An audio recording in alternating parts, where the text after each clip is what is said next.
तस्मै श्री गुरवे नमः।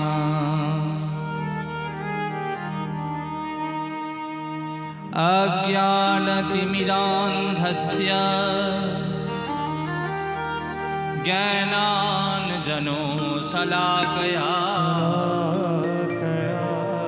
चक्षुरुन्मीलितं येन तस्मै श्री गुरवे नमः। अजानुलम्बितभुजो कनकावदातो संकीर्तनैकपीतलो कमलायताक्षो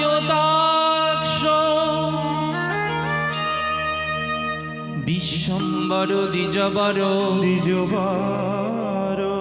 युगधर्मपालो वन्दे जगत्प्रियकरो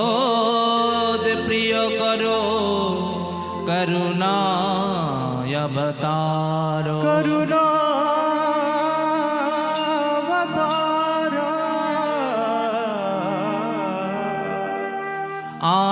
आनन्दलीलामय विग्रहाय हेमाभदिव्यच्छवि सुन्दराय तस्मै महाप्रेमरसप्रदाय चैतन्यचन्द्राय नमो नमस्ते। श्रीकृष्ण चैतन्य प्रभो नित्यानंद श्री अद्वैत गदाधर श्रीवासादि गौर भक्तवृंद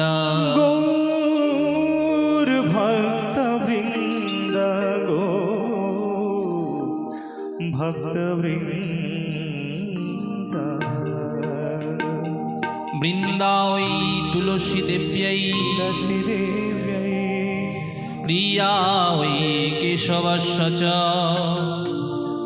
विष्णुभक्तिपदे देवी सत्यवत्यै नमो नमः। नीलाचल निवासाय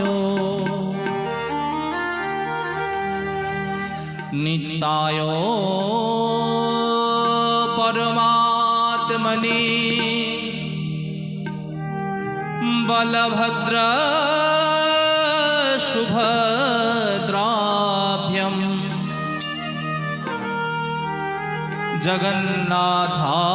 जगन्नाथाय ते नमः।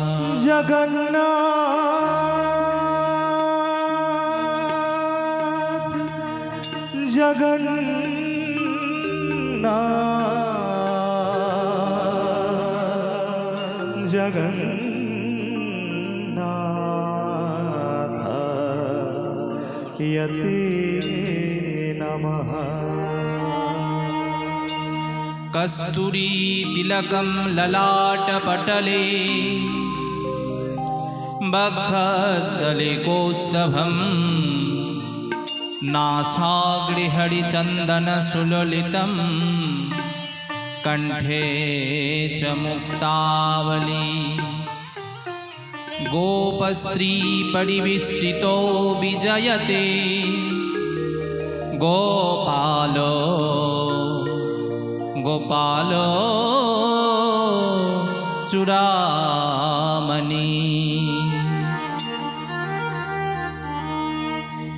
कृष्णाय वासुदेवाय दैवकी नंदनाय च अशेषक्लेशनाशाय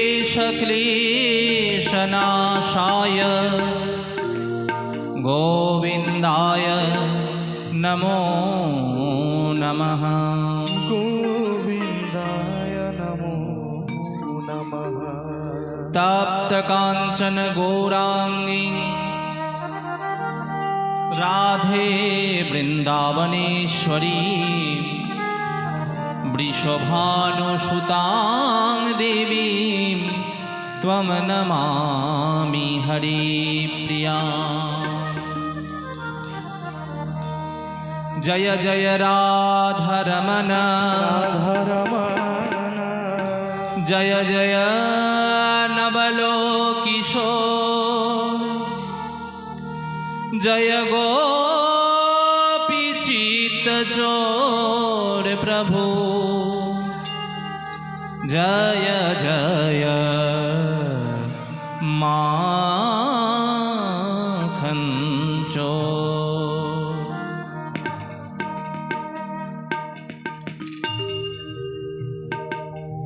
जय श्री राधा गोविंद चरण जुगलेभ्य नमः। लोकाभिरानं रणरङ्गधियो राजेवनेत्र रघुवंशनाथं लोकाभिरानं रणरङ्गधियो राजेवनेत्रं रघुवंशनाथं कारुण्यकारं करुणाकरन्तं कारुण्यकारं करुणाकरन्तं श्रीरामचन्द्रं शरणं प्रपद्ये। जय राम श्रीराम जय जय राम जय राम श्रीराम जय जय राम। जय राम श्री राम जय जय राम जय राम श्री राम जय जय राम।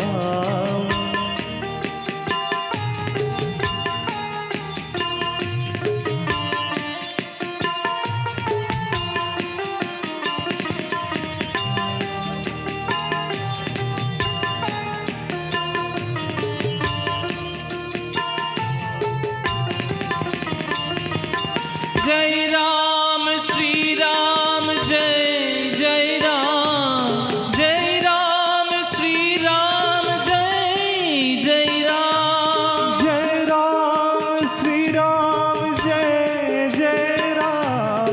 जय राम श्री राम जय जय राम जय राम श्री राम जय जय राम। जय राम श्री राम जय जय राम जय राम श्री राम जय जय राम। जय राम श्री राम जय जय राम जय राम श्री राम जय जय राम।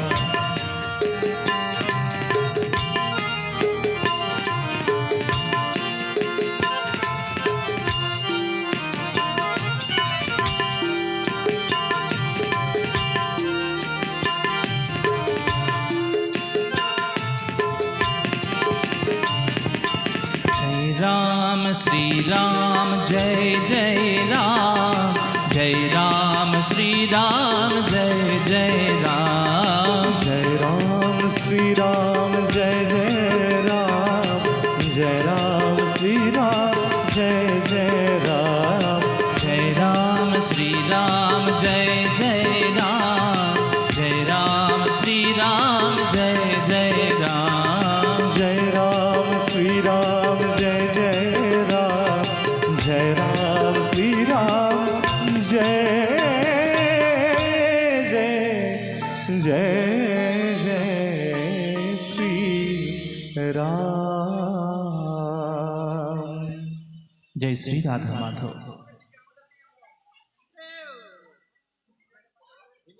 এটা ঘুরিয়ে দাও এদিকে।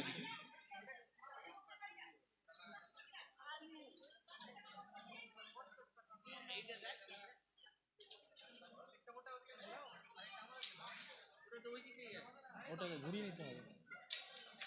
হ্যাঁ তাহলে এটা ঘুরিয়ে এটা চলে আসতে চলে আসবে। হ্যাঁ পুরো ভিজে গেছে গরম হতে দিচ্ছে না। হ্যাঁ ঠিক আছে।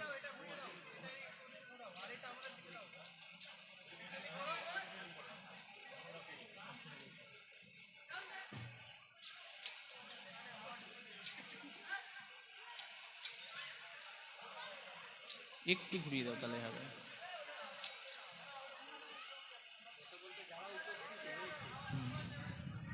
বাপরে। একটু ঘুরিয়ে দাও। হ্যাঁ, এদিকে ঘোরাও হালকা। হ্যাঁ, ঠিক আছে।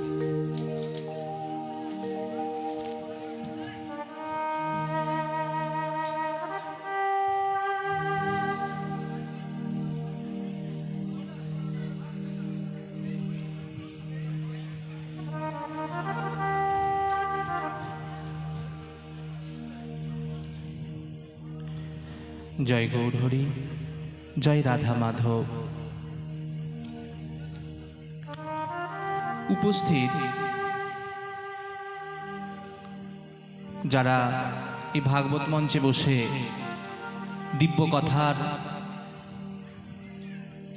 এই রসাস্বাদন করবেন বলে মনে করেছেন বা এসেছেন, তাদের কাছে করজোড়ে অনুরোধ, মায়েরা দয়া করে কেউ ভাগবতের স্থানে এসে নিজেদের মধ্যে কথা বলবেন না। কারণ এই কথার মধ্যে যদি নিজেদের মধ্যে আপনারা কথা বলেন বা গল্প করেন, তাহলে কিন্তু আপনাদের শোনা থেকে অপরাধ বেশি হয়ে যাবে। ভাগবত মাহাত্ম্যে বর্ণিত দিব্য কথাস্থলে উপবেশন করে ভাগবত কথার আসরে বসে কেউ যদি কথা না শোনে, তাহলে কিন্তু তার মহাপাপ হয়। সুতরাং আমরা যখন এসেছি দয়া করে ভগবানের দিব্য কথার আস্বাদন করব বলে, তাহলে অযথা আমরা নিজেদের মধ্যে কথা বলবো না, কেমন?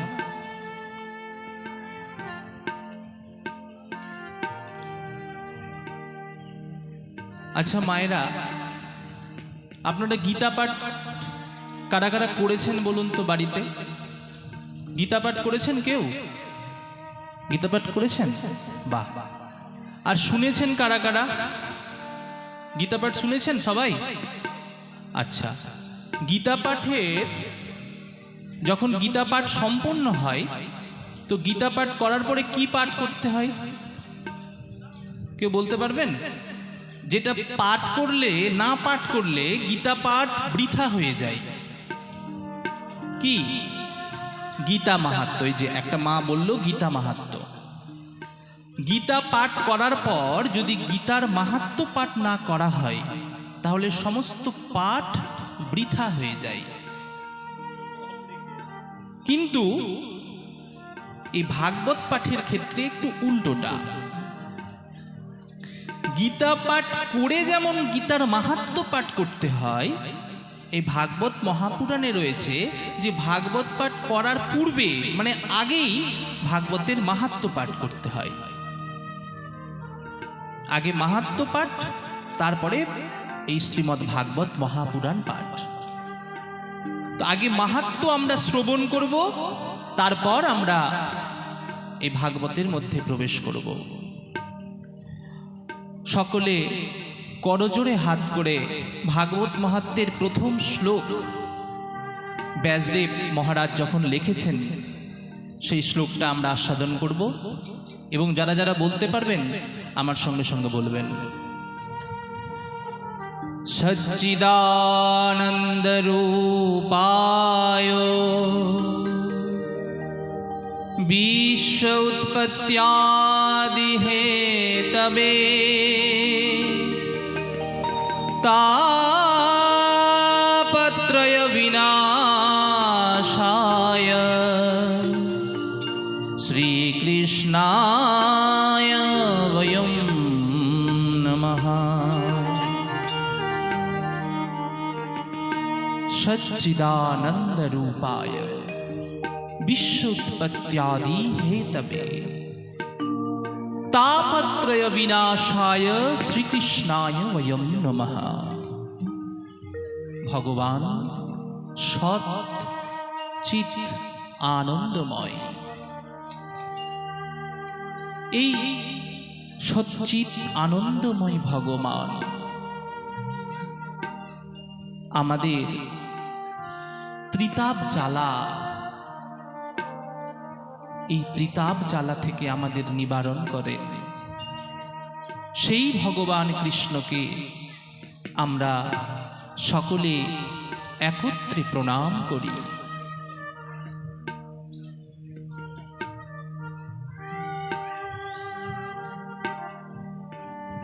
আজকে এই ভাগবত গ্রন্থ, ভাগবতের মাহাত্ম্যে বলছে এটি কোনো সাধারণ গ্রন্থ নয়, সমস্ত পুরাণের মধ্যে এটিকে আখ্যা দেওয়া হয়েছে মহাপুরাণ। আর এই মহাপুরাণ এটি কোনো গ্রন্থ নয়, এটি হচ্ছে সাক্ষাৎ ভগবান কৃষ্ণ। এই যে ব্যাসমঞ্চের সম্মুখে রাখা এই ভাগবত, এটি দর্শন করা মানে সাক্ষাৎ ভগবান কৃষ্ণের দর্শন করা।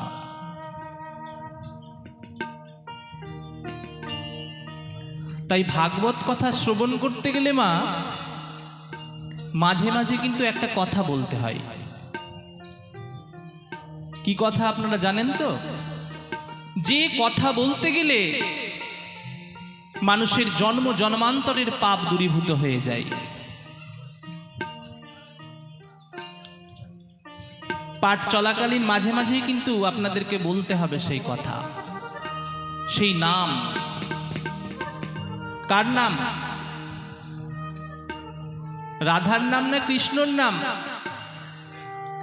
তাহলে দুহাত তুলে সকলে উচ্চ স্বরে বলুন একবার,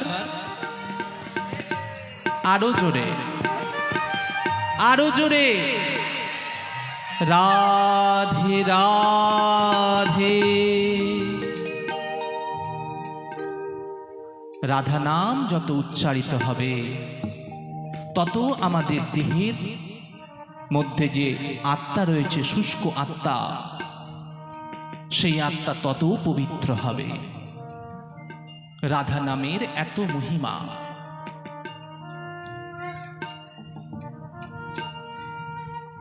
একদিন নৈমিষারণ্যে সনকাদি মুনিগণ সূত মুনিকে জিজ্ঞাসা করলেন, হে সূত, অজ্ঞান অন্ধকার দূর করবার জন্য এমন কোন গ্রন্থ আছে, এমন কোন শাস্ত্র আছে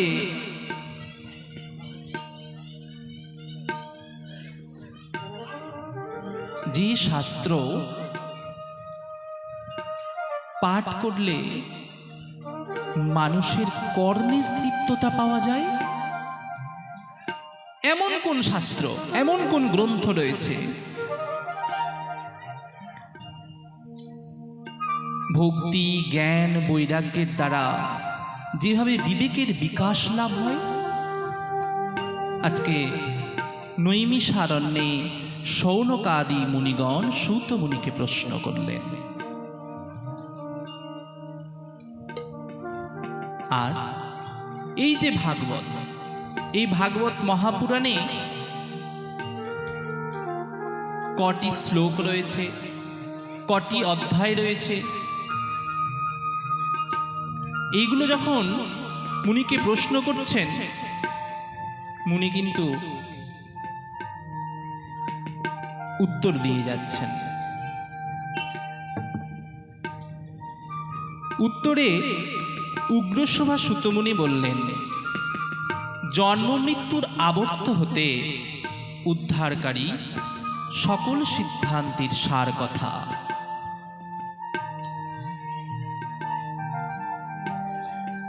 কলিযুগে কাল রূপে ভীষণ সর্পের মুখে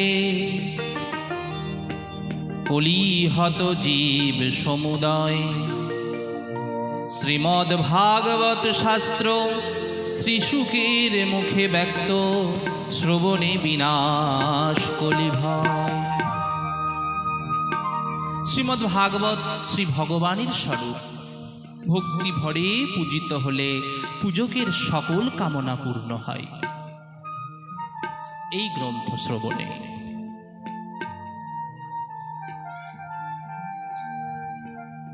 তাহলে এই গ্রন্থ কে শ্রবণ করেছিল?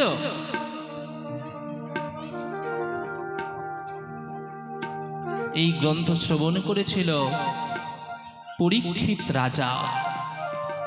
কোথায় শ্রবণ করেছিল? হরিদ্বারে গঙ্গার তীরে বসে। কারণ এই ভাগবত পাঠ শ্রবণ করতে গেলে এই পরীক্ষিত মহারাজ শ্রবণ করছে আর সুখদেব গোস্বামী পাদ শ্রবণ করাচ্ছে। এই যে তাদের যে কথোপকথন, সেটি হচ্ছে ভাগবত মহাপুরাণ। তো পরীক্ষিত মহারাজের কথা, এমন রাজা ছিলেন পরীক্ষিত, এত ধার্মিক রাজা, কেন তিনি এই অন্যায় কার্য করলেন? রাজা পরীক্ষিত তো যেমন তেমন রাজা নয়। যে পরীক্ষিত যখন উত্তরার গর্ভে ছিল, ভগবান কৃষ্ণ নিজে তাকে রক্ষা করেছিলেন। যে সন্তানকে ভগবান রক্ষা করে, যে সন্তানকে স্বয়ং কৃষ্ণ রক্ষা করে, সেই সন্তান কি কখনো খারাপ হতে পারে মা? পারে না। আজকে পরীক্ষিত মহারাজ, আগেকার দিনে রাজারা তো শিকার করতে যেত, প্রতিদিনের মতো রাজা পরীক্ষিত গেছে মৃগয়া করতে। শিকার করতে গিয়ে, মৃগয়া করতে গিয়ে যখন রাজা পরীক্ষিতের প্রচন্ড তৃষ্ণা পেয়েছে, আমরা তৃষ্ণা পেলে কি করি? জল খাই। কিন্তু সেই জঙ্গলের মধ্যে কোথাও জল পাচ্ছে না, চারিদিকে তাকিয়ে দেখছে শুধু গাছ আর গাছ, গাছ আর গাছ, জল কোথাও নাই। রাজা পরীক্ষিত মনে মনে ভাবছে, আমি তৃষ্ণা মিটাবো কি করে? চারিদিকে তাকিয়ে দেখছে কোনো ঘরবাড়ি দেখা যাচ্ছে না। অনেক দূর হাঁটতে হাঁটতে হাঁটতে হাঁটতে এক মুনির আশ্রম দেখতে পেলেন রাজা পরীক্ষিত। সেই আশ্রমটি দেখে না তার মনে শান্তি হলো, এইখানে আমি জল পাবো। বহুদূর হেঁটে সেই আশ্রমের কাছে গিয়ে দেখছে এক মুনি ধ্যান করছে। সেই মুনির কাছে করজোরে বলছে, হে মুনিবর, আমি বড় তৃষ্ণার্ত, আমায় একটু জল দিবেন? সেই অনেক দূর থেকে আমি এই আশ্রম দেখতে পেয়ে এসেছি। মুনি তখন ধ্যান করছিলেন। আচ্ছা বলুন তো, কেউ যদি ধ্যান করে তো বাহ্যিক জগতের কোনো শব্দ তার কানে পৌঁছায়? পৌঁছায় না। আগেকার দিনে আমরা টিভি সিরিয়ালে এখন দেখেছি যে মুনিদের ধ্যানভঙ্গ করার জন্য স্বর্গ থেকে অপ্সরারা এসে নৃত্য করত। কোনো কোনো মুনির ধ্যান ভঙ্গ হতো, কোনো কোনো মুনির ধ্যান ভঙ্গ হতো না। তো ধ্যান এমন একটা জিনিস যে আত্মার সাথে পরমাত্মার সম্পর্ক স্থাপন হয়ে যায়। সেখানে বাহ্যিক জগতের কোনো শব্দ তার কানে পৌঁছায় না।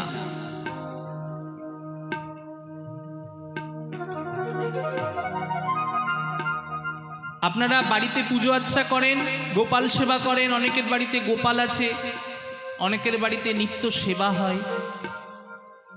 কখনো ভগবানের চিত্রপটের সামনে শুদ্ধ আসনে উপবেশন করে বসে চোখ বন্ধ করে একাগ্র চিত্তে ভগবানের কথা ভাববেন, তাকেই বলে ধ্যান। সংসারের সব কিছু ভুলে গিয়ে গোবিন্দের চরণ চিন্তা করবেন, তাকেই বলে ধ্যান। দেখবেন কত সুখ, কত আনন্দ। যে সুখ, যে আনন্দ অন্য কোনো কিছুতে নাই। আজকে তার কথা যদি ভাবেন, তো মুনি ঋষিরা সেরকম লোকালয় ছেড়ে দিয়ে না গভীর জঙ্গলে গিয়ে থাকতো। কেন? যেন তারা ধ্যান করতে পারে, উপাসনা করতে পারে, কেউ যেন তাদের ডিস্টার্ব না করে, কেউ যেন তাদের বিরক্ত না করে। সেই জন্য মুনি ঋষিদের আশ্রম সবসময় নির্জন স্থানে হতো। আজকে আপনি বাড়িতে সেবা করছেন আর বারবার আপনাকে সকলে বিরক্ত করছে, মা এটা দাও। স্বামী আপনার কাছে কোনো জিনিস চাইছে, আপনি তখন ঠাকুরের ধ্যান করতে পারবেন না, আপনার মন বসবে না, কারণ আপনি সংসারী মানুষ। তাহলে ধ্যান করার সময় কখন? ধ্যান করার সময় আছে। ধ্যান করার সময় হচ্ছে ব্রহ্ম মুহূর্ত, যখন সবাই ঘুমিয়ে থাকে। সেই মুহূর্তে খুব শান্ত পরিবেশ, কেউ আপনাকে বিরক্ত করবার নাই। তখন আপনি যদি ভগবানের চিত্রপটের সম্মুখে বসে তার চরণের কথা ভাবেন, তার মুখমণ্ডল ভাবেন, সেটাই হলো ধ্যান। আজকে সেই মুনি যখন ধ্যান করছে, রাজা বারবার করে অনুরোধ করে বলছে, হে মুনিবর, আমি বড় তৃষ্ণার্ত, আমায় একটু জল দিন। মুনির কথা রাজার কর্ণে পৌঁছল না। পাশে ছিল একটি মরা সাপ। রাজা পরীক্ষিত করলেন কি, সেই সাপটিকে তুলে নিয়ে মুনির গলায় ঝুলিয়ে দিলেন, ক্রোধের বশবর্তী হয়ে।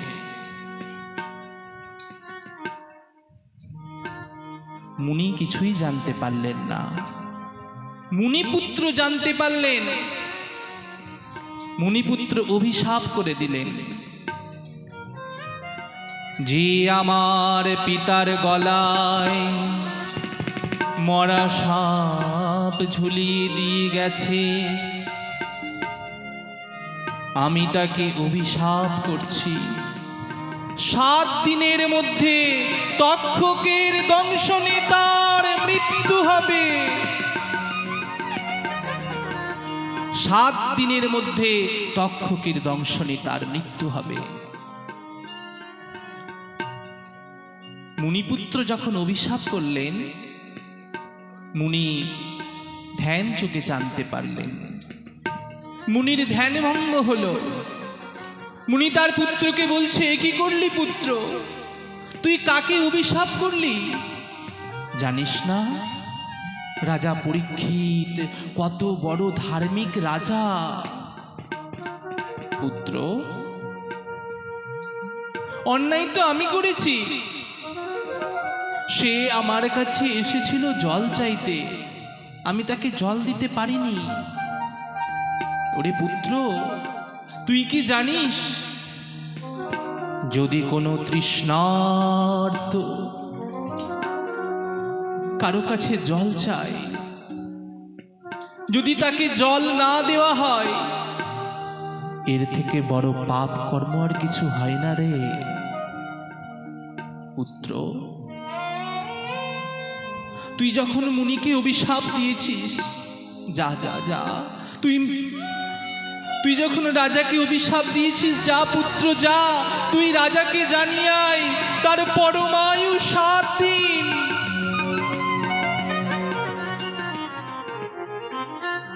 মুনিপুত্র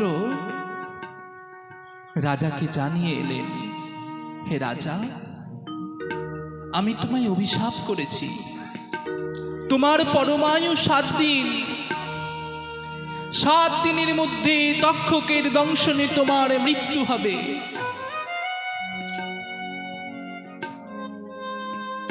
রাজা পরীক্ষিত নিজের মৃত্যু সংবাদ পেয়ে এতটুকু বিচলিত হলো না মা, বরঞ্চ রাজা পরীক্ষিতের মনে যেন আনন্দ হলো। রাজা পরীক্ষিত বললেন, এই পৃথিবীতে জানে না, এই পৃথিবীর কোনো মানুষ জানে না কে কবে মারা যাবে। আমি তো জেনেছি আমার পরমায়ু 7 দিন। সঙ্গে সঙ্গে নিজের পুত্র জনমেঞ্জয়ের রাজ্যাভিষেক করে দিলেন। আর জনমেঞ্জয়ের রাজ্যাভিষেক করে চলে গেলেন হরিদ্বারে গঙ্গার তীরে। হাজার হাজার মুনি ঋষিদের আমন্ত্রণ করে ডাকলেন। সকলের কাছে করজোড়ে বলছে, হে মুনিবর, বলুন না, আমার পরমায়ু 7 দিন, কি করলে আমি ভগবানের চরণ লাভ করতে পারবো? কি করলে আমার ভাগবত কৃপা হবে?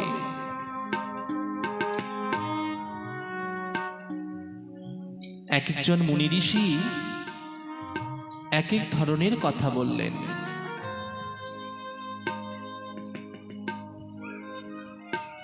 সব শেষে যিনি এলেন তিনি ছিলেন সুখদেব গোস্বামী পাদ।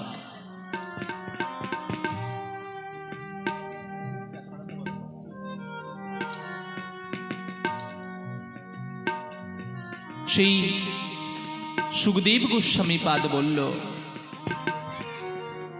হে রাজা, আমি তোমাকে এই 7 দিন ভাগবত কৃপা, ভাগবত গ্রন্থ শ্রবণ করাবো। ভাগবত গ্রন্থ কি আছে এই গ্রন্থে?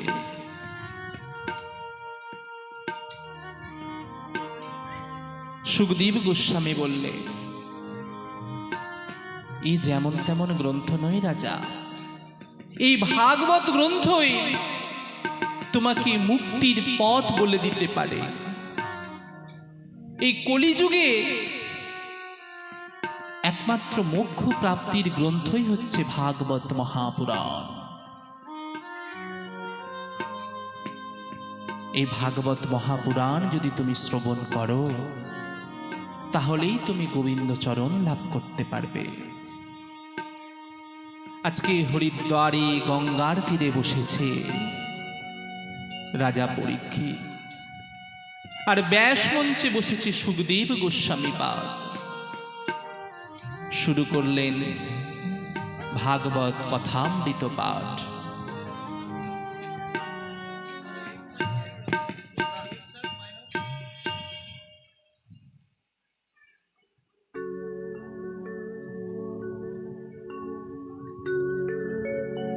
কৃষ্ণ কৃষ্ণ শুধু শ্রী কৃষ্ণ, কৃষ্ণ বিনা কিছু নাই। কৃষ্ণ নাম সুধা নিয়ে কৃষ্ণেরই গান গায়, কৃষ্ণেরই গান গায়।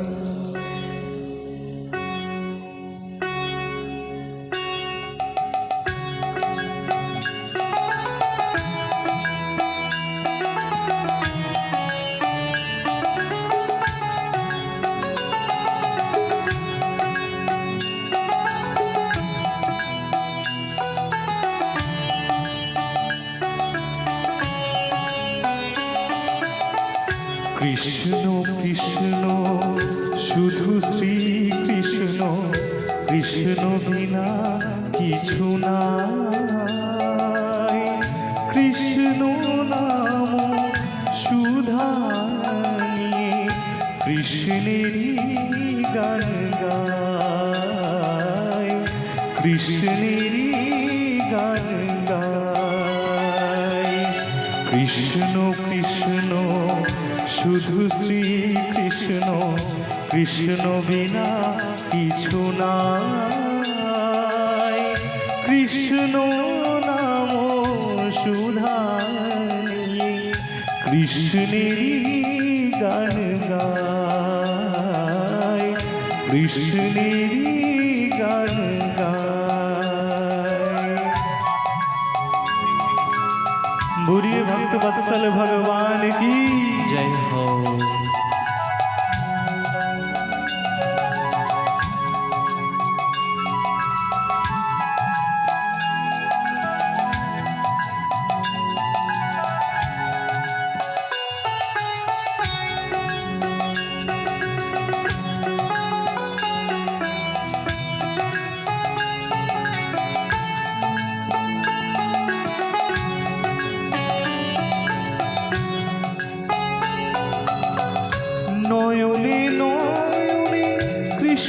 শ্রীরূপ শয়নে স্বপনেরি নিশীথ চন্দ্রে প্রভাত সূর্যে বাজিছে তারি বাঁশরি, বাজিছে তারি বাঁশরি।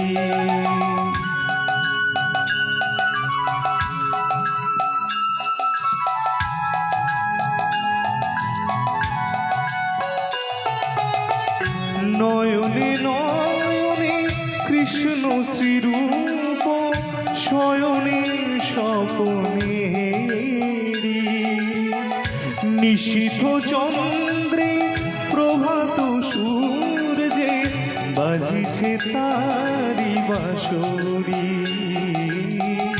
বাজিছে তারি বাঁশরি। কৃষ্ণ কৃষ্ণ শুধু শ্রীকৃষ্ণ, কৃষ্ণ বিনা কিছু নাই।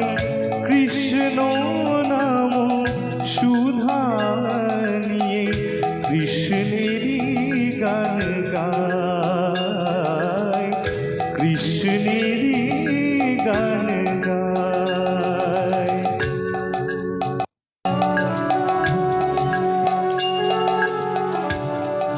হরি হরি বল।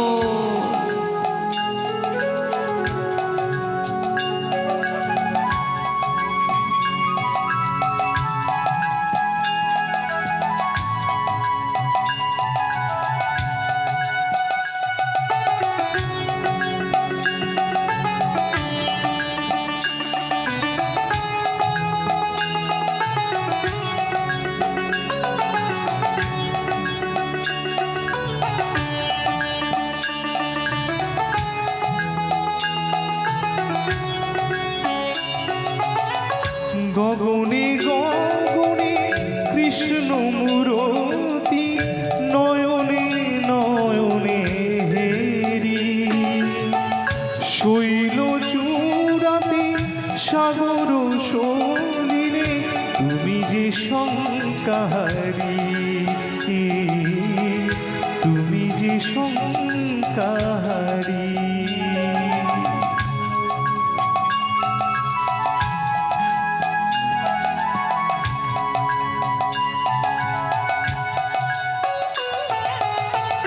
গগনে গগনে কৃষ্ণ মূরতি, নয়নে নয়নে হেরি শৈল চূড়াতে সাগর সলিলে তুমি যে শঙ্কাহারি,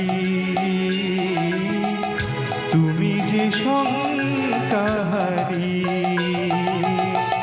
কৃষ্ণ কৃষ্ণ শুধু শ্রীকৃষ্ণ, কৃষ্ণ বিনা কিছু নাই। কৃষ্ণ নাম সুধা নিয়ে কৃষ্ণেরই গান গায়, কৃষ্ণেরই গান গায়।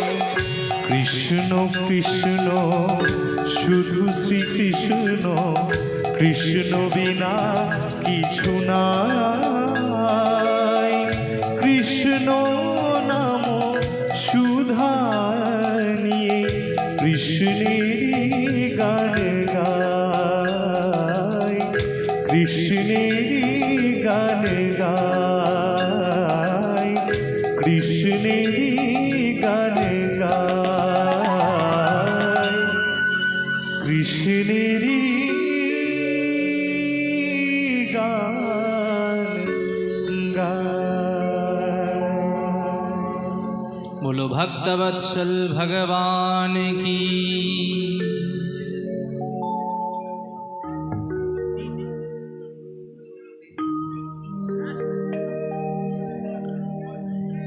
জয় শ্রীকৃষ্ণ। এদিকে সেই হরিদ্বারে গঙ্গার তীরে বসে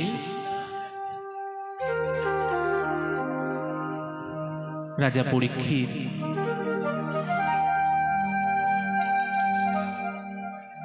সুখদেব গোস্বামীপাদকে প্রশ্ন করছে যে গুরুদেব, তাহলে এই ভাগবত পাঠে, এই যে ভাগবত মহাপুরাণ পাঠ আমি আপনার কাছ থেকে শুনব, তো দয়া করে বলুন না এই পাঠের মধ্যে, এই গ্রন্থের মধ্যে কটি অধ্যায়, কতটি শ্লোক। আজকে সুখদেব গোস্বামীপাদ সবিস্তরে বলে যাচ্ছেন। সুখদেব গোস্বামীপাদ বলছে, শোনো রাজা, এই ভাগবত গ্রন্থে রয়েছে 12টি স্কন্ধ। আর মনে রেখো, এই 12টি স্কন্ধই হচ্ছে কিন্তু ভগবানের 12টি অঙ্গ।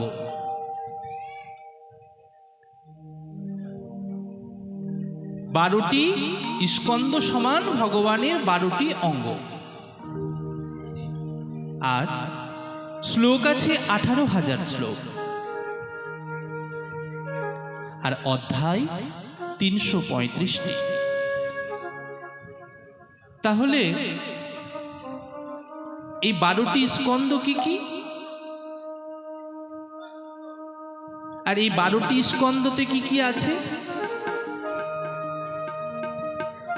প্রত্যেকটি স্কন্ধই হচ্ছে ভগবানের একটি একটি করে অঙ্গ।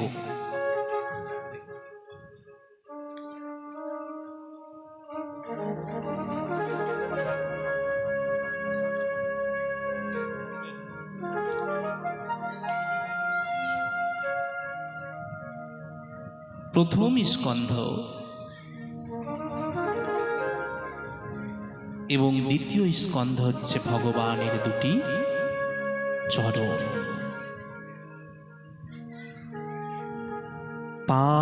পাদোয়দিও প্রথম দ্বিতীয়,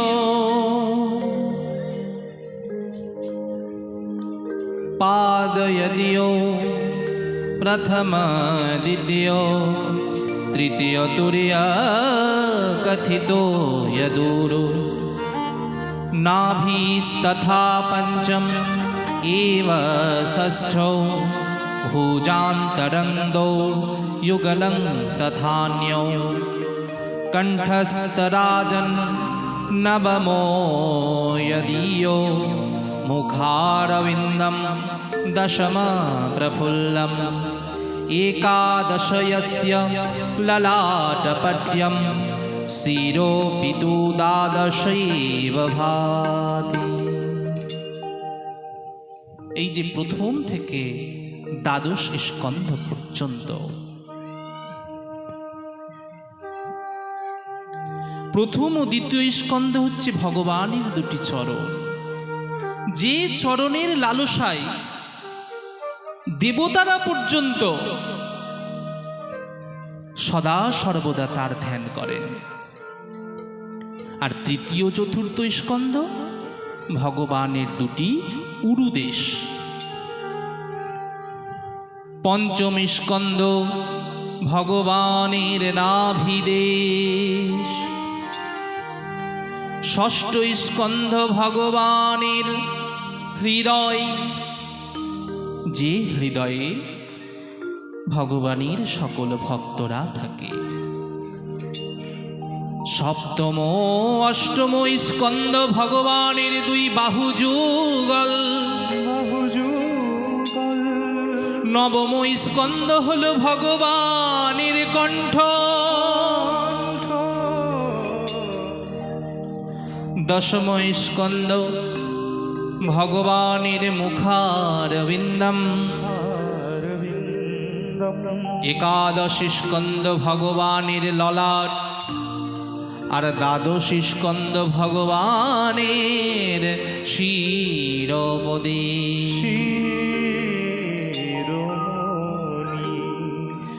প্রথম দ্বিতীয় স্কন্ধ হয় 2 চরণ, তৃতীয় চতুর্থ স্কন্ধ উরুদয় হন। পঞ্চমেতে শ্রীহরির নাভিদেশ হয়, ষষ্ঠ স্কন্ধখানি ভগবানের হৃদয়, সপ্তম অষ্টম বাহু যুগল তাহার, নবমেতে কণ্ঠদেশ মরিকি বাহার, হাস্যযুক্ত বদন দশমে ঋষিকেশ, একাদশে ললাট দ্বাদশে শিরদেশ, আদিদেব হও তুমি তমাল বরণ, অপার সংসার সিন্ধু করিতে তারণ, সেতুরূপ হও তুমি গ্রন্থ ভাগবত, তব পাদ পদ্মে আমি প্রণতি যে করি। बोलो श्रीमद् भागवत महापुराण की जय हो। जय जय श्री राधा श्याम।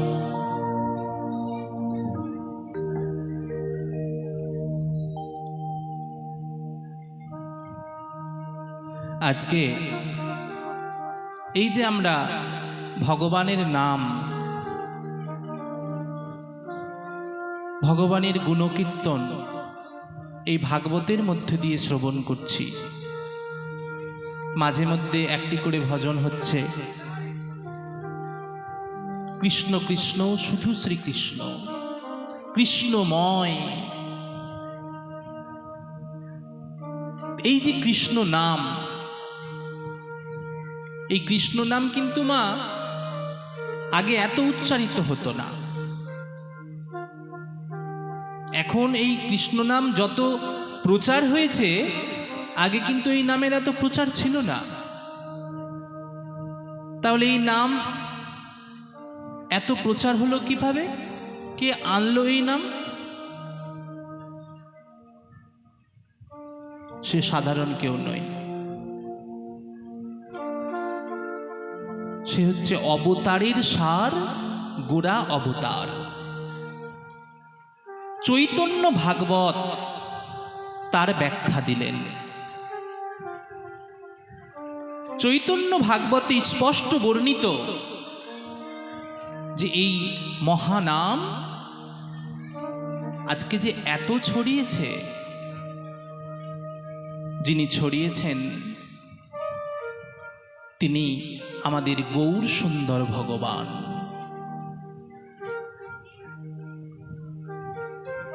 গৌর সুন্দর ভগবান কোথায় জন্ম ছিল তার? গৌরাঙ্গ মহাপ্রভু কোথায় জন্মগ্রহণ করেছিল? মায়েরা,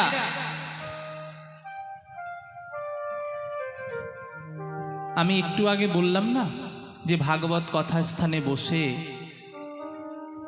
যদি কেউ গল্প করেন, যদি কেউ কথা বলেন, তাহলে কিন্তু শ্রবণ অপরাধ হয়ে যাবে। যে লাভের জন্য আপনারা শুনতে এসছেন সেই লাভ তো হবেই না, বরঞ্চ ক্ষতি হবে। কারণ যে গল্প করছে সে নিজে তো শুনছে না, আবার অন্য কাউ যে শুনছে তাকে ডিস্টার্ব করছে। এটা কিন্তু শ্রবণ অপরাধ। একমাত্র এই ভাগবত পাঠ যেখানে হয় সেখানে কিন্তু শুধু ভক্ত আসে না, ভক্তের সঙ্গে ভগবানও আসে। আজকে আপনাদের মধ্যে ভগবান, সাক্ষাৎ ভগবান, ভাগবত ভগবান বিরাজমান। আজকে আপনারা যেমন আচরণ করছেন, তিনি তো অন্তর্যামী, তিনি সব দেখতে পান। কে কথা বলছে, কে নামে মাত্র এসে বসে আছে, মন অন্যত্র, তিনি সব শুনছেন।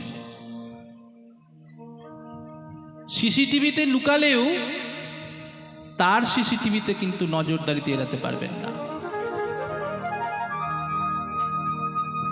এখানে কিন্তু সিসিটিভি লাগানো হয়েছে, সেই সিসিটিভিতে অনেক ফুটেজ আসবে না, কিন্তু তার সিসিটিভিতে সব ফুটেজ আসবে।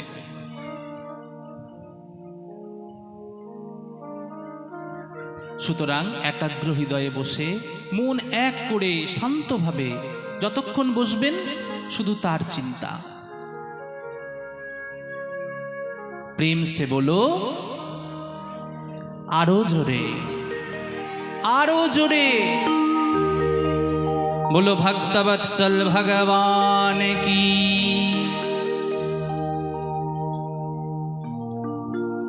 তো আজকে এই গৌরাঙ্গ মহাপ্রভু, যার জন্ম হয়েছিল নদিয়ার মাটিতে, তার জন্ম এমনি এমনি হয়নি। তার জন্মের জন্য, তার আবির্ভাবের জন্য অদ্বৈত আচার্য প্রতিদিন একটি একটি করে তুলসী পত্র চন্দন লাগিয়ে গঙ্গার জলে ভাসাতো আর বলতো, হে কৃষ্ণ, তুমি এই নদিয়ার মাটিতে অবতীর্ণ হও আর কলির জীবের উদ্ধার করো। কারণ তখন কলিযুগে সেই সময় এত ছেয়ে গেছিল যে নদিয়াতে শুধু মানুষে মানুষে মারামারি, একে অপরের প্রতি হিংসা। অদ্বৈত প্রভু নিজে তুলসী পত্র চন্দনে লাগিয়ে গঙ্গার জলে ভাসাতো আর বৈকুণ্ঠের ভগবানকে ডাকতো যে কবে তুমি আসবে এই নদিয়ার মাটিতে এসে কলির জীবকে উদ্ধার করবে।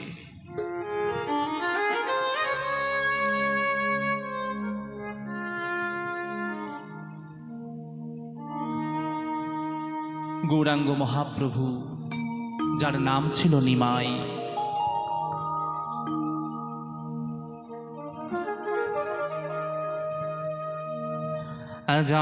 अजानुलंबित भुजो कनकाबदातो संकीर्तनैकपीतरो कमलायताक्षो विश्वम्बरो द्विजवरो जुगो धर्मपालो বন্দে জগৎ প্রিয় করো করুণায় অবতার।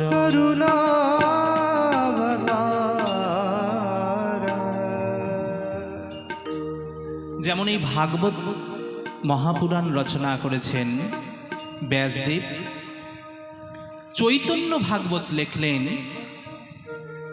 বৃন্দাবন দাস ঠাকুর। দাপর যুগে ভগবান কৃষ্ণ যখন রাসলীলা করেছিল, সেই রাসলীলার মধ্যে কৈলাসপতি মহাদেব সেই রাসলীলার মধ্যে অংশগ্রহণ করার ইচ্ছা প্রকাশ করেছিলেন। আর তিনি সেখানে এসে দেখেন যে সেখানে গোপী ব্যতীত কোনো পুরুষ সেখানে নেই এবং পুরুষ মানুষের প্রবেশও নিষেধ। কিন্তু ভগবান শ্রীকৃষ্ণের চোখে তিনি ধরা পড়ে গেলেন। কারণ মহাদেব করেছিলেন কি, গোপীর মতো বেশ ধারণ করে আর সেই রাসমণ্ডলে প্রবেশ করেছিলেন। কিন্তু তার চোখে তো ধরা পড়বেই, কারণ সে যে অন্তর্যামী। আর যখন ধরা পড়ে গেলেন তখন ভগবান কৃষ্ণ মহাদেবকে বললেন, এই রাস মঞ্চে প্রবেশ করে হে মহাদেব, যে অন্যায় আপনি করেছেন তার ফল স্বরূপ, তার ফল আপনাকে পেতে হবে। মহাদেব বলছে ফল? ভগবান কৃষ্ণ বলছে হ্যাঁ ফল। এর ফল স্বরূপ আপনাকে জন্ম নিতে হবে মর্ত্যের মাটিতে। মহাদেবকে ভগবান কৃষ্ণ অভিশাপ করলেন যে হে মহাদেব, এই রাস মঞ্চে আপনি পুরুষ মানুষ হয়ে প্রবেশ করে যে অন্যায় করেছেন সেই কারণে আপনাকে জন্ম নিতে হবে মর্তের মাটিতে। দাপর যুগে ভগবান কৃষ্ণ অভিশাপ করল কাকে? দেবাদিদেব মহাদেবকে। মহাদেব বলছে কি করে সম্ভব? আমি দেবাদিদেব মহাদেব, আমি কি করে জন্ম নিব মর্তের মাটিতে? ভগবান বললেন, শুনুন, এই যুগে নয়, আগত দাপর যুগে অভিশাপ করেছে। দাপর যুগে, আগত কলি যুগে আপনি জন্ম নেবেন মর্তের মাটিতে। তখন মহাদেব চালাকি করে বলছে, হে কৃষ্ণ, বেশ, আমি জন্ম নেব মর্তের মাটিতে, আগত কলিযুগে। তবে তুমি আমার হাতে হাত রেখে সত্য করো। ভগবান বললেন, সত্য? কি সত্য করব? যে আমি যা চাইবো তুমি আমাকে দেবে? আমার একটা ইচ্ছা আছে তোমার কাছ থেকে কিছু চাওয়ার। ভগবান বললে, বেশ। ভগবান মহাদেবের হাতে হাত রেখে সত্য করলেন। মহাদেব বললেন, আমি কলিযুগে মর্তের মাটিতে জন্ম নেবার সময়, হে কৃষ্ণ, আমি যে তোমার পরম ভক্ত, তোমায় কথা দিতে হবে, তুমি যেন আমায় চরণ ছাড়া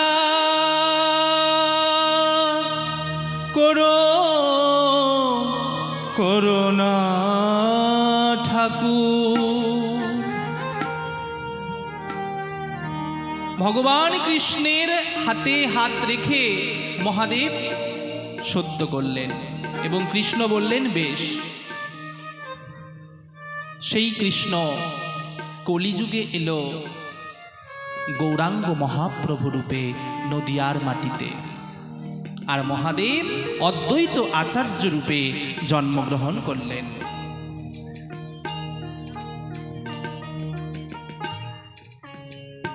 বাংলাদেশে তৎকালীন শ্রীহট্ট, এখন যার নাম সিলেট,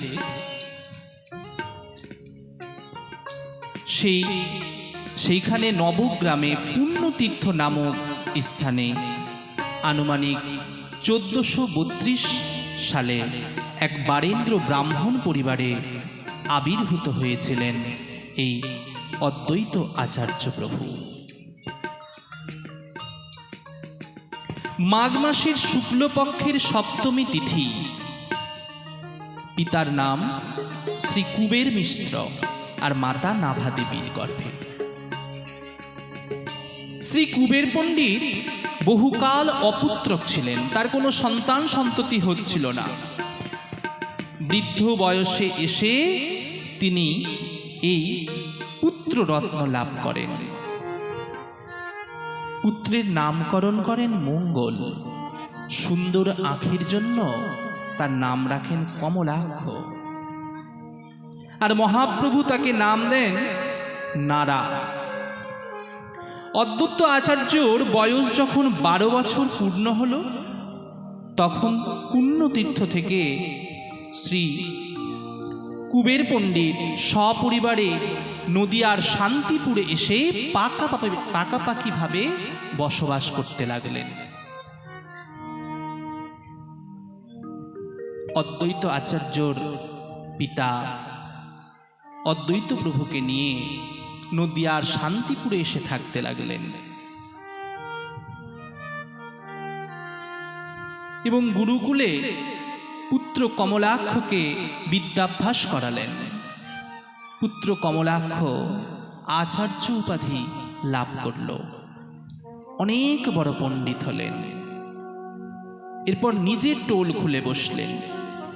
কিছুকাল পর বৃদ্ধ কুবের পণ্ডিত পত্নী সহ পরলোক গমন করলেন। পিতামাতার শ্রাদ্ধাদি সম্পন্ন করে 1 বছর পর অদ্বৈত প্রভু যখন গয়াক্ষেত্রে গেলেন, বিষ্ণুর পাদপদ্মে পিণ্ড নিবেদন করলেন। সেখানেই সাক্ষাৎ হলো তার মাধবেন্দ্র পুরীর সাথে। সেই মাধবেন্দ্র পুরী নীলাচলে যাওয়ার সময় শান্তিপুরে এলেন। আর মাধবেন্দ্র পুরী প্রেমাবেশে দর্শন করে অদ্বৈত প্রভু তার কাছ থেকে বললেন, হে গুরুদেব, আমি আপনার থেকে দীক্ষা নিতে চাই। দীক্ষা? হ্যাঁ, দীক্ষা। মাধবেন্দ্র পুরী অদ্বৈত প্রভুকে দীক্ষা দিলেন। দীক্ষা লাভের পর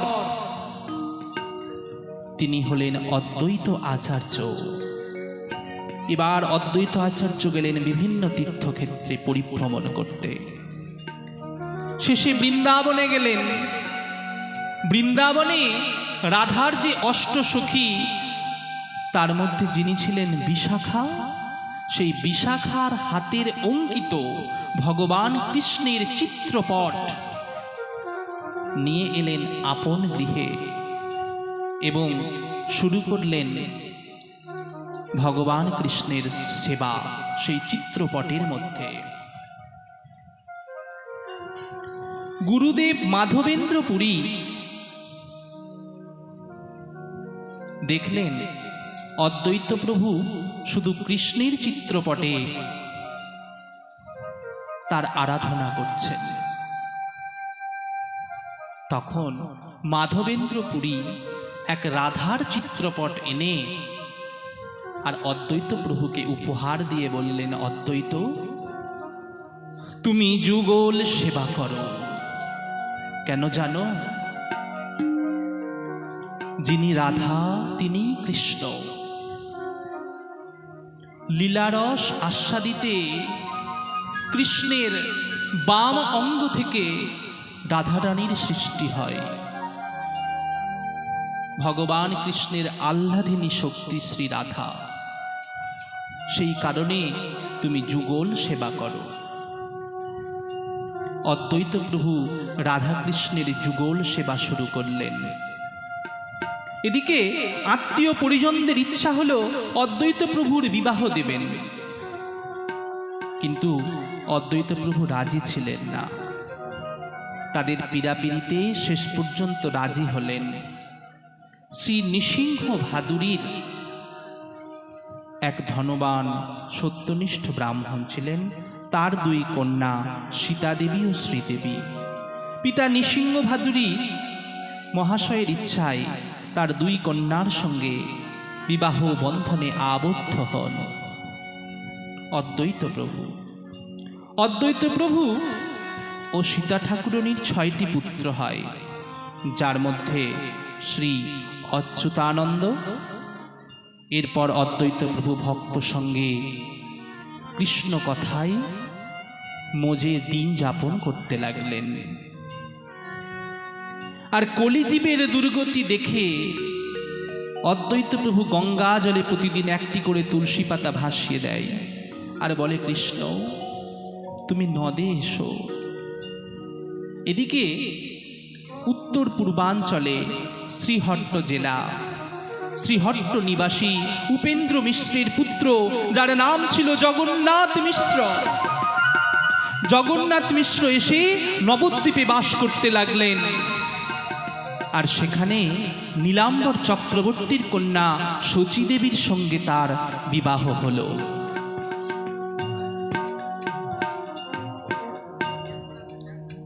তাদের পরপর 8টি মেয়ে হলো, কিন্তু একটিও মেয়েকে বাঁচাতে পারল না।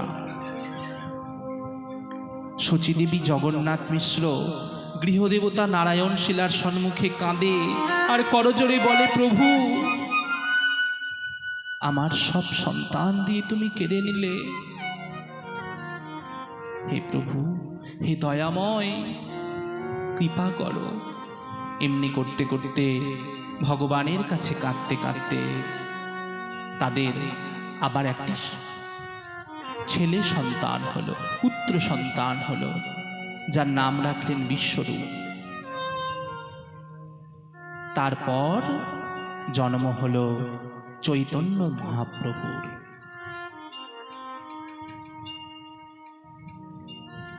চৈতন্য মহাপ্রভু জন্ম নিলেন 1407 শতাব্দী ফাল্গুনী পূর্ণিমার দিন, পূর্ণগ্রাস চন্দ্রগ্রহণ।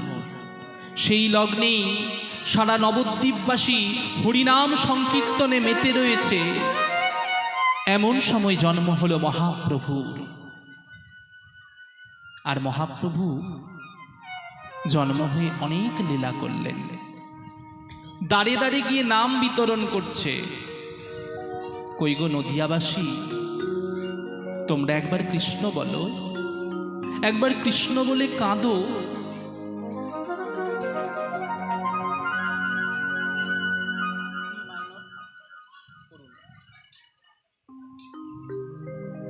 দাঁড়ে দাঁড়ে কাঁদছে আর কেঁদে কেঁদে বলছে, কই গো নদিয়াবাসী, একবার কৃষ্ণ বলো।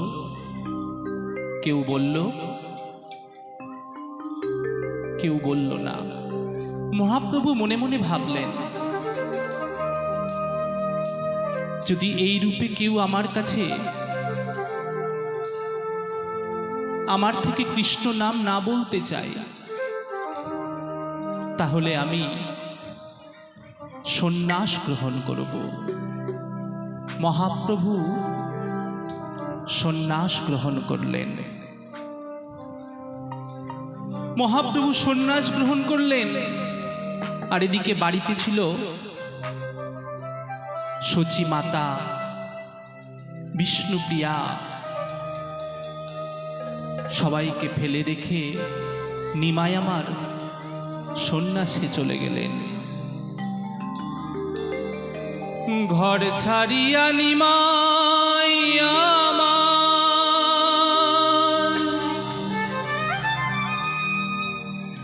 হলো যে সন্ন্যাসী। পশু পাখি সবাই কাঁদে, কাঁদে নদীবাসী নিমাই, কাঁদে নদীবাসী।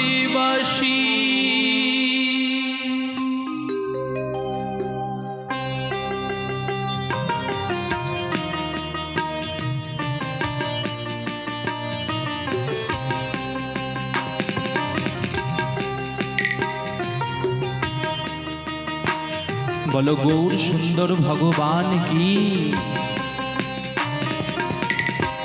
ঘর ছাড়িয়া নিমাই আমার হলো যে সন্ন্যাসী।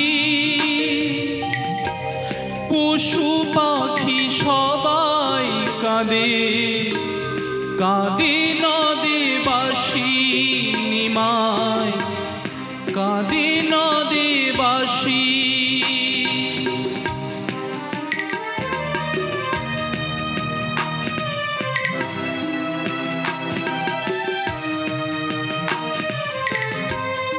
সারা নদিয়াবাসী হাহাকার করে কাঁদছে।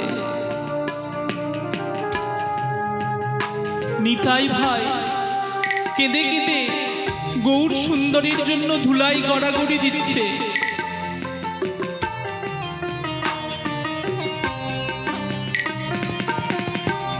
কাঁদে ভাই নিতাই আমার, কাঁদে সচী মাতা। চারি যুগ ধরিয়া কাঁদে, কাঁদে বিষ্ণু প্রিয়া। হায় রে কাঁদে বিষ্ণু প্রিয়া।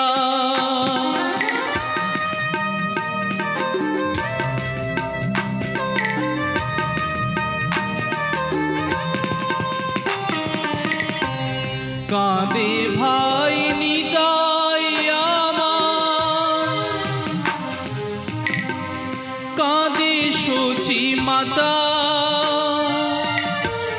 চারি যুগ ধরিয়া কাঁদে, কাঁদে বিষ্ণু প্রিয়া। হায় রে কাঁদে বিষ্ণু প্রিয়া।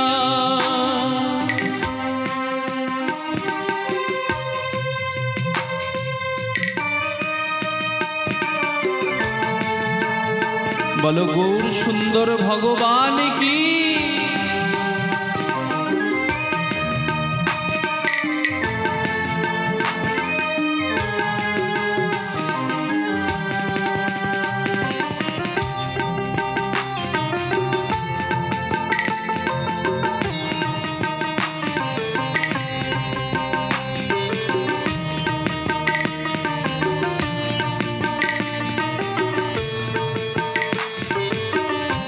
সচি মাতা দাঁড়িয়ে দাঁড়িয়ে কাঁদছে আর কেঁদে কেঁদে বলছে, কেউ কি আমার নিমাইকে দেখেছো গো?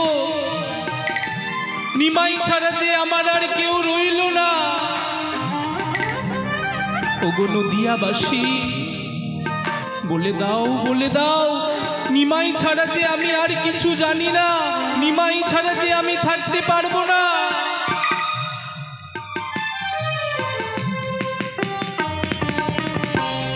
নিমাই নিমাই বলে সচি ডাকে বারে বারে, একবার দেখা দে রে নিমাই, দুঃখী নিমাই রে নিমাই, দুঃখী নিমাই রে।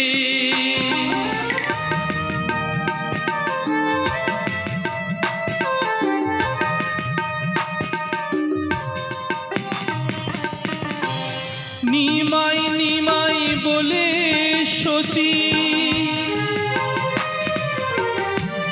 ডাকে বারে বারে, একবার দেখা দে রে নিমাই, দুঃখী নিমাই রে নিমাই, দুঃখী নিমাই রে।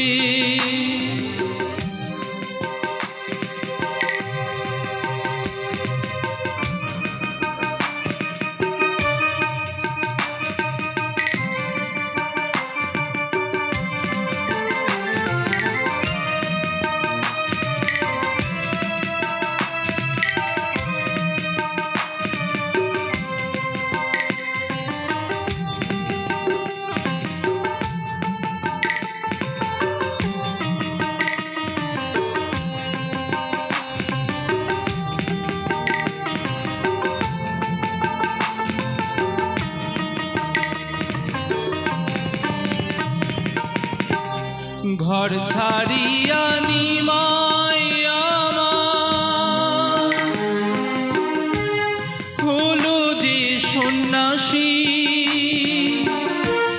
পশু পাখি সবাই কাঁদে, কাঁদে নদে বাসি নিমাই, কাঁদে নদে বাসি নিমাই, কাঁদে নদীবাসী।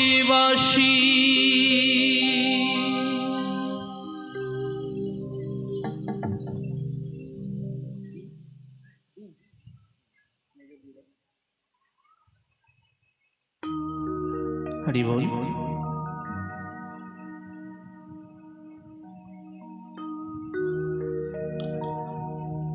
অনেকক্ষণ থেকে আপনারা খুব মনোযোগ দিয়ে ভগবানের দিব্য কথা আস্বাদন করছেন।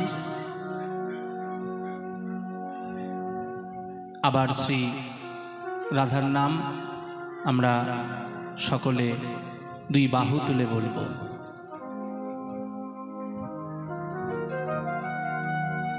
কই আওয়াজ পাচ্ছি না, আরো জোরে আরো জোরে। রাধে রাধে। এদিকে সেই ভাগবত কথা শ্রবণ করছে রাজা পরীক্ষিত, আর শ্রবণ করাচ্ছেন সুখদেব গোস্বামী পাদ, যার জন্ম একটি সুখ পাখি থেকে হয়েছিল।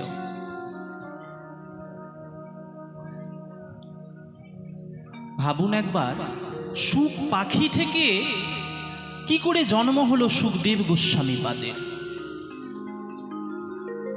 ভগবানের নামের এত ক্ষমতা, ভগবানের নামের এত মহিমা,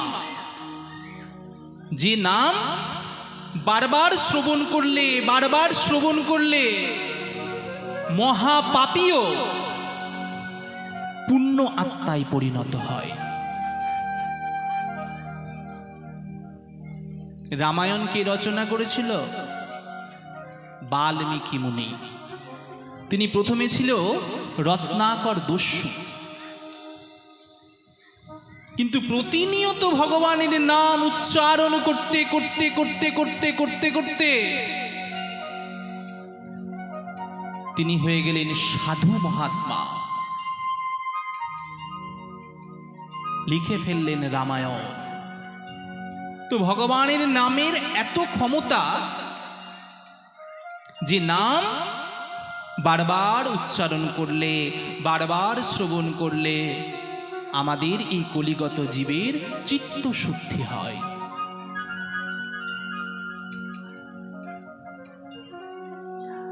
আমরা দেহের ময়লা পরিষ্কার করার জন্য বাজার থেকে সাবান কিনে আনি। সেই সাবান কিনে এনে আমরা দেহের ময়লা পরিষ্কার করি। আচ্ছা বলুন তো, এমন কোনো সাবান মার্কেটে পাওয়া যায় মনের ময়লা পরিষ্কার করার জন্য? তাহলে মনের ময়লা, মনের কালিমা, এই ময়লা পরিষ্কার করার জন্য কোন সাবান লাগবে? ভগবানের নাম, সেই সাবান লাগবে। তো সেই সাবান তো মনের ভেতরে ঢুকানো যাবে না। সেই সাবান আমরা যদি ব্যবহার করি, আমাদেরকে সদা সর্বদা ভগবানের নাম শ্রবণ এবং ভগবানের নাম কীর্তন। 24 ঘন্টার মধ্যে 24 ঘন্টা নয়,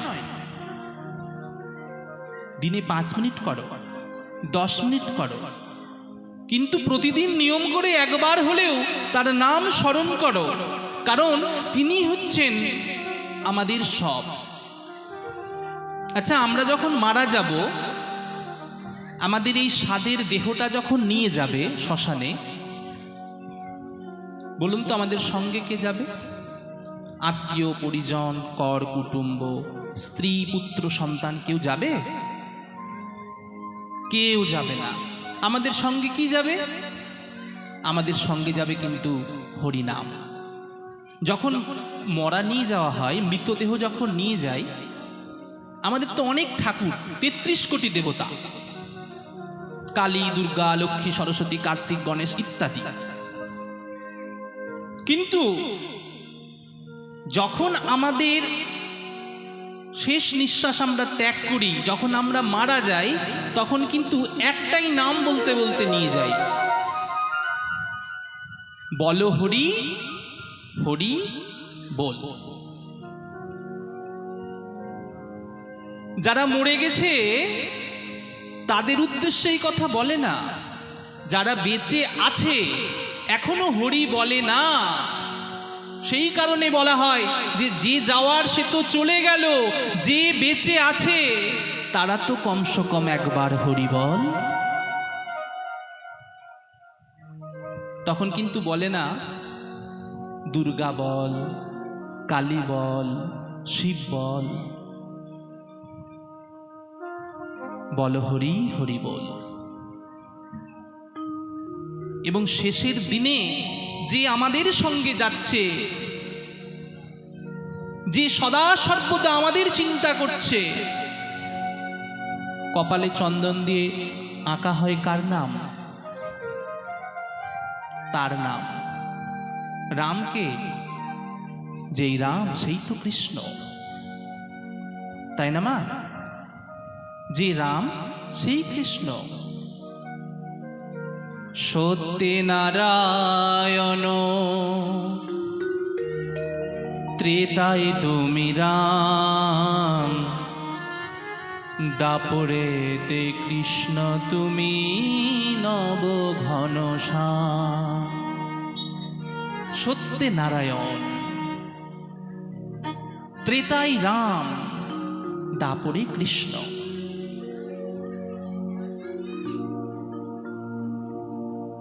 আজকে কলিযুগের একমাত্র অবলম্বন হচ্ছে কিন্তু হরিনাম। এই ভাগবত গ্রন্থ পরিষ্কারভাবে বর্ণিত। হরির নাম হরির নাম হরির নামৈব কেবলম কলো নাস্তৈব নাস্তৈব নাস্তৈব গতিরন্যথা। কলিযুগে ভগবানকে পেতে গেলে এই একটাই নাম করতে হবে, সেটি হচ্ছে ভগবানের নাম। 16 নাম আর 32 অক্ষর।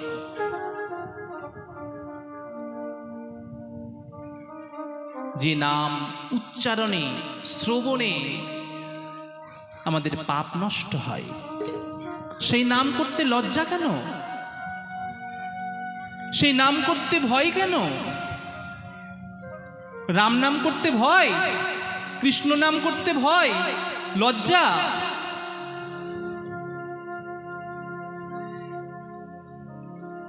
যে আমাদের পরপারের কাণ্ডারি, যে আমাদেরকে ভবনদী পার করে নিয়ে যাবে,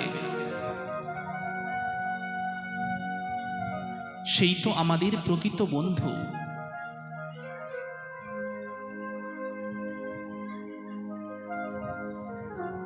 আজ ভগবান আর ভক্তের সম্পর্কটা কেমন দেখুন। আজকে ভক্ত আছে বলে ভগবানের অস্তিত্ব আছে। ভগবান বললেন, আমার থেকে আমার ভক্ত বড়, আর ভক্ত থেকেও বড় হচ্ছে ভক্তের চরণের ধূলি।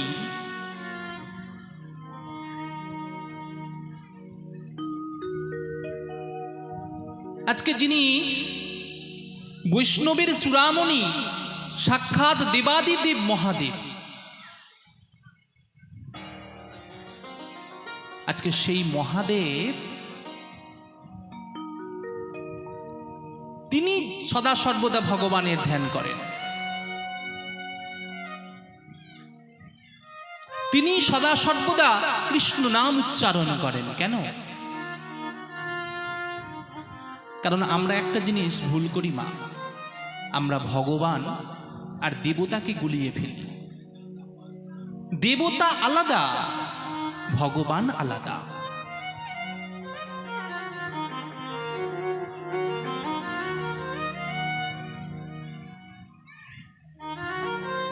আজকে দেবাদিদেব মহাদেব যখন কৈলাসে ধ্যান করছেন, মা পার্বতীর মনে বাসনা জন্মালো যে আমি মহাদেবের কাছে গিয়ে মহাদেবের কাছ থেকে জানবো যে স্বয়ং দেবাদিদেব মহাদেব কার ধ্যান করেন। মা পার্বতী অনেক বাসনা নিয়ে মহাদেবের কাছে এসেছেন, আর মহাদেবকে বলছে, স্বামী, আমি কিন্তু তোমার কাছে কোনোদিন কোনো কিছু জানতে চাইনি। আজকে একটা কথা আমায় বলবে স্বামী? মহাদেব বলল, কি কথা? পার্বতী বলছে, স্বামী, আমার মনে অনেক প্রশ্ন আছে তোমাকে নিয়ে। মহাদেব বলছে, বেশ তো বলো না, কি প্রশ্ন আছে আমাকে নিয়ে তোমার, বলো। পার্বতী বলছে, স্বামী, তুমি প্রতিদিন তুমি যে ধ্যান করো, তুমি কার ধ্যান করো? মহাদেব বলছে, পার্বতী, এটা তো আমার খুব গুপ্ত ব্যাপার, এটা আমি তোমার কাছে বলতে পারবো না। পার্বতী তখন মহাদেবকে বললেন, স্বামী শোনো, বলতে তো তোমাকে হবেই। তুমি যে বলছো এটা গুপ্ত ব্যাপার, ঠিক আছে, কে কোন ভগবানের ধ্যান করেন, কোন দেবতার উপাসনা করেন, এটা যেমন অন্যের কাছে বলতে নেই, কিন্তু আমি তো আপনার সহধর্মিণী, আমাকে তো বলতে পারেন আপনি। আর স্বামী, আরেকটা জিনিস আমি তোমায় বলে দিই, শাস্ত্রের কথা। স্বামী স্ত্রীর ভোজন আর ভজন একসাথে করা উচিত। ভোজন মানে কি? ভোজন মানে হচ্ছে খাওয়া, একই থালায় না, কিন্তু একসাথে বসে। যদি কোনো স্বামী স্ত্রী একসাথে বসে ভোজন করে আর একসাথে বসে ভজন করে, ভজন মানে হচ্ছে তার উপাসনা, জগৎপতির উপাসনা, তাহলে সেই গৃহে কদাপি কদাপি ঝগড়া কলহ হবে না। বলো না গো একবার, আরো জোরে, আরো জোরে।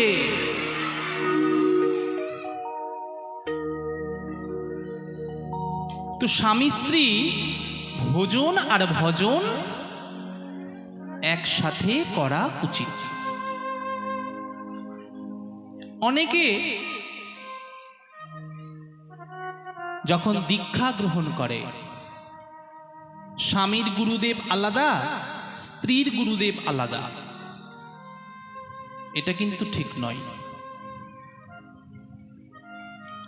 স্বামী দীক্ষা নিয়েছে রামকৃষ্ণ মিশনে, স্ত্রী দীক্ষা নিয়েছে ভারত সেবাশ্রমে। স্বামী দীক্ষা নিয়েছে অনুকূল ঠাকুরে, স্ত্রী দীক্ষা নিয়েছে রামকৃষ্ণ মিশনে। এটা ঠিক না। স্বামী স্ত্রীর ভজন হবে এক। কারণ রামকৃষ্ণ মিশনে যারা দীক্ষা নেয় তারা আলাদা পথের পথিক। ভগবানের কাছে যাওয়ার অনেক রাস্তা আছে, কিন্তু গন্তব্য একটাই, পৌঁছাবে একই জায়গায়, কিন্তু ভজন মার্গটা আলাদা। স্বামী স্ত্রী যদি দুজনে একত্রে বসে ভগবানের ভজন করে, তাহলে খুব দ্রুত তারা ভগবানের কৃপা লাভ করে। ধরেন কোনো পরিবারে যদি সবাই অনুকূল ঠাকুরের দীক্ষিত, খুব ভালো, সকলে বসে একাগ্রতা নিয়ে ঠাকুরের সম্মুখে বসে গুরুদেবের বন্দনা, গুরুদেবের চরণ বন্দনা, মঙ্গল আরতি। এবার সেই গৃহে যদি দুজন বা একজন রামকৃষ্ণ ঠাকুরের দীক্ষিত রয়েছেন, তাদের ভজন মার্গে বাধা হয়ে গেল, তারা তো অনুকূল ঠাকুরের ভজন সেই সময় করতে পারবে না, তারা তখন রামকৃষ্ণ ঠাকুরের ভজনা করবে। তো সেই জন্য শাস্ত্র বললেন যে স্বামী স্ত্রীর ভোজন আর ভজন এক হলে চলার পথে এবং ভজন মার্গে অনেক সুবিধা। সেরকম মা পার্বতী মহাদেবকে মনে করিয়ে দিলেন, আমি তোমার অর্ধাঙ্গিনী, অতএব আমি তোমার সব কথা জানতে পারি বা সব জানার অধিকার আমার আছে। বলো না স্বামী, সবাই তোমাকে অমরনাথ বলে ডাকে, কেন তোমার নাম অমরনাথ? মহাদেব বললেন, পার্বতী তুমি জানো আমি স্বয়ং দেবাদিদেব মহাদেব, আমি ভিন্ন, এই অমর কথা আর কেউ জানে না। অমর কথা, ওটা আবার কেমন কথা? মহাদেব বললেন, শোনো পার্বতী, অমর কথা হলেও শ্রীমদ্ ভাগবত কথা। সেই সময় এই ভাগবত কথাকে অমর কথা বলা হতো, কারণ এই কথা যারা শুনতো তারা অমর হয়ে যেত। সেই কারণে দেবাদিদেব মহাদেব ছাড়া এই ভাগবত কথা অন্য কোনো দেবতারাও তখন জানতো না।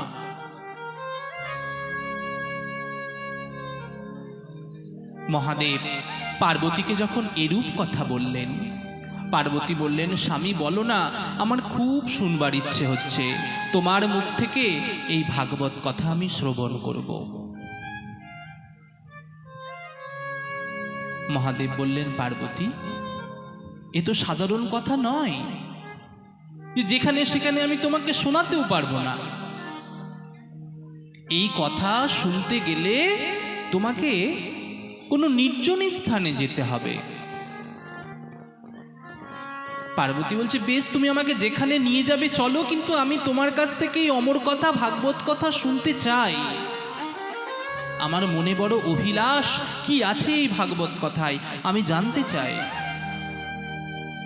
মহাদেব বললেন, বেশ পার্বতী, তুমি যখন অত করে বলছো, আমি তোমাকে এই কথা শ্রবণ করাবো, চলো। মহাদেব পার্বতীকে নিয়ে গেলেন কোথায়? কাশ্মীরের অমরনাথ গুহার মধ্যে, যেখানে জনমনুষ্য নেই, সেইখানে গিয়ে পার্বতীকে বললেন, পার্বতী, তুমি আমার অর্ধাঙ্গিনী, তুমি আমার বাম উরুতে উপবেশন করো।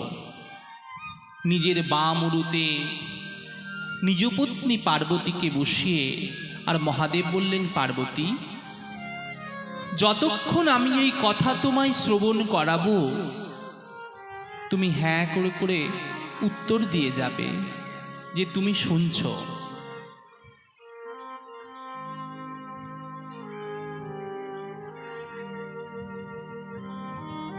মহাদেব বারবার করে এই কথা পার্বতীর কাছে বলে, আর পার্বতী হ্যাঁ হ্যাঁ করে উত্তর দিয়ে যায়। কখন যে পার্বতী শুনতে শুনতে ঘুমিয়ে পড়েছে, মহাদেব কিছুই জানতে পারেনি। এদিকে হঠাৎ মহাদেবের মনে হলো যে পার্বতীর নয়নের দিকে আমি তাকিয়ে দেখি তো। মহাদেব করলেন কি, পার্বতীর নয়নের দিকে তাকিয়ে দেখলেন, দেখছে পার্বতী শুয়ে পড়েছে। তাহলে এতক্ষণ ধরে এই কথা কে শ্রবণ করছিল? চারিদিকে তাকিয়ে দেখলেন মহাদেব, দেখতে পেলেন এক সুখ পক্ষী। সেই সুখ পক্ষীটিকে দেখে মহাদেবের প্রচন্ড ক্রোধ হলো। সুখ পক্ষীটিকে বললেন যে, তুই এতক্ষণ ধরে এই অমর কথা শ্রবণ করছিলিস, আর পার্বতীর গলা নকল করে হ্যাঁ হ্যাঁ করে উত্তর দিচ্ছিলিস? দাঁড়া, তোর নিস্তার নেই, আজকে তোর মৃত্যু আমার হাতে। মহাদেব ত্রিশূল নিয়ে ধাবিত হলো সেই পক্ষীটির দিকে, আর সেই পক্ষীটিও প্রাণ ভয়ে ছুটতে লাগলো। ছুটতে ছুটতে ছুটতে ছুটতে সেই পক্ষীটি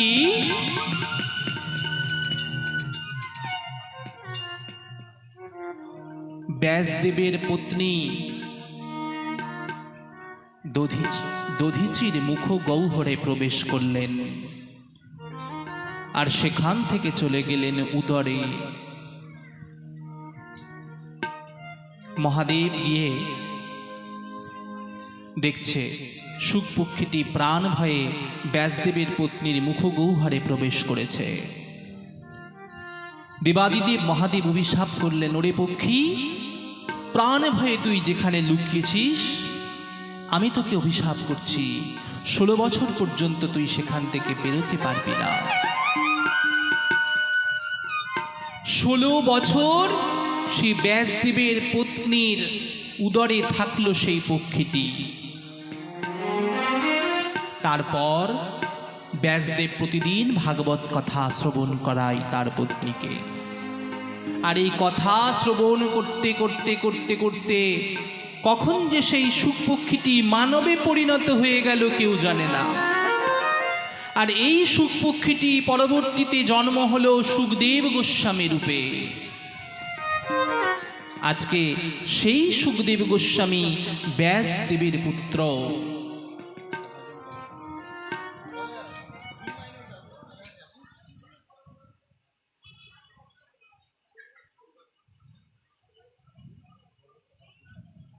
তুমি করো।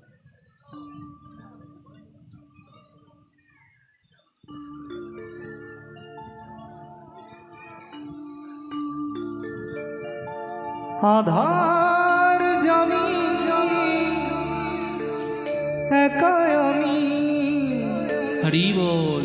খুঁজি গো তোমায়,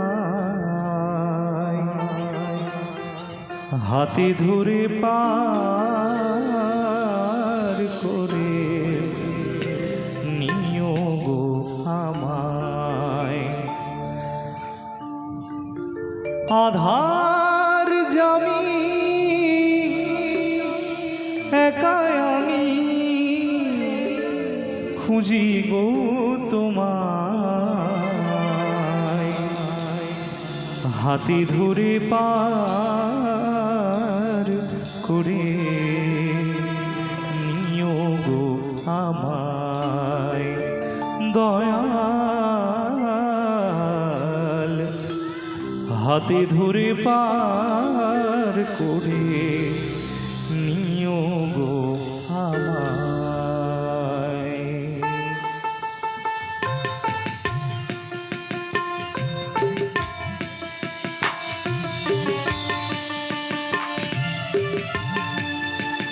হরি হরি বল।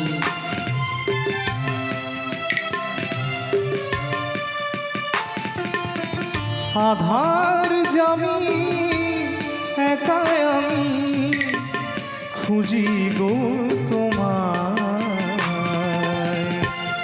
হাতে ধরে পার করে নিও গো আমায়। দয়াল হাতে ধরে পার করে নিও গো আমায়। আধার জামি একাই আমি খুঁজি গো তোমায়, হাতে ধরে পার করে নিও গো আমায়। দয়াল হাতে ধরে পার করে নিও গো আমায়।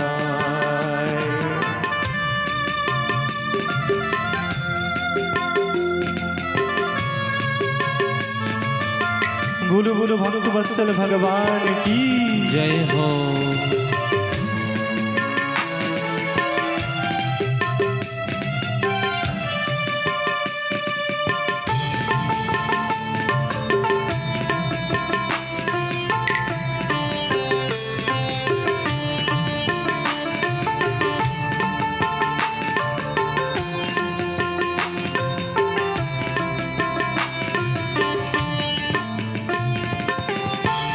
রাধা রমন মদন মোহন ওগো গিরিধারী,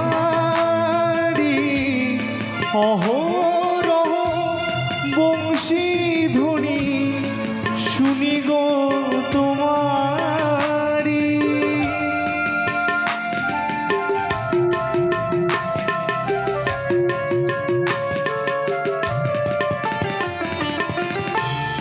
রাধা রমন মদন মোহন ওগো গিরিধারী,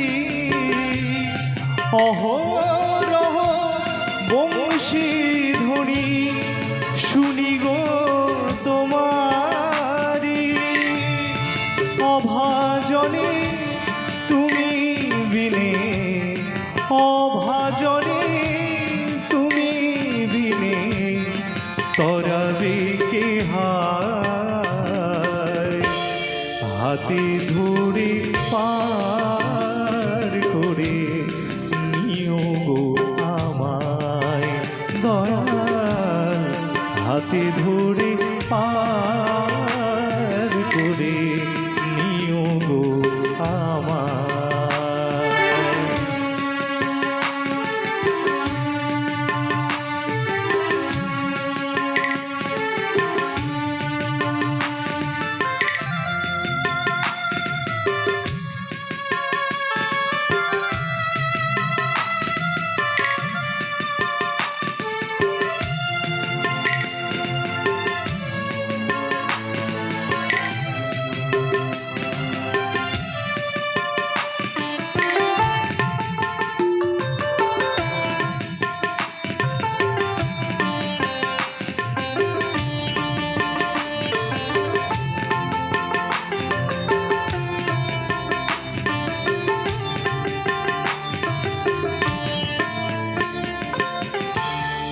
পিতা মাতা ভগ্নী ভ্রাতা দুটি দিনের দেখা, শেষের দিনে স্বজন বিনে যেতে হবে একা।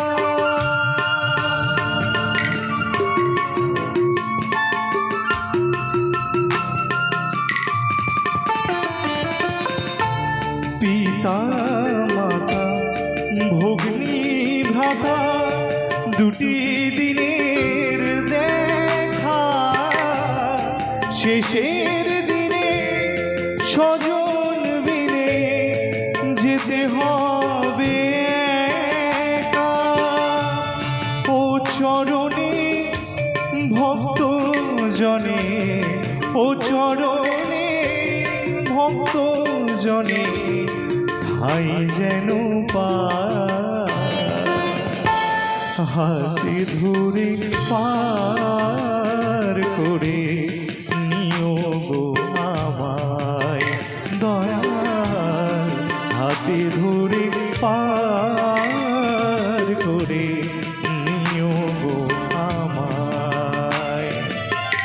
আধার যাবি একা আমি খুঁজি গো তোমায়, হাতে ধরে পা